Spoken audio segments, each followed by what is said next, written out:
তো দেখো আমরা তো এখন হচ্ছে গিয়ে নেমন্তন্ন বাড়িতে গেছিলাম যেখানে কালী পুজো হয়েছিল। তো এখান থেকে আমরা পার্সেল নিয়ে এসেছি, কারণ আমরা অনেকটাই আগে চলে গেছিলাম। খাচ্ছিল সবাই, কিন্তু হচ্ছে আমরা এত তাড়াতাড়ি তো খাই না, তোমরা সবাই জানো। তো এই জন্য পার্সেলকে নিয়ে এসেছি। পার্সেলে কী আছে চলো এটা খুলে দেখা যাক। এখানে অনেকগুলো পার্সেল দিয়ে দিয়েছে ওরা।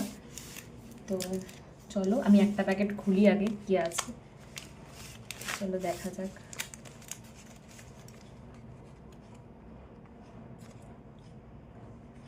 এখানে আছে হচ্ছে ফ্রাইড রাইস, এটা আছে মনে হয় বেগুনি, হ্যাঁ এখানে মনে হয় এটা হচ্ছে কিছু ওই যে ছানার কোপ্তা বোধ হয়, আর এখানে মনে হয় আলুর দম, আর এই জায়গায় মনে হচ্ছে তো মিষ্টি আছে।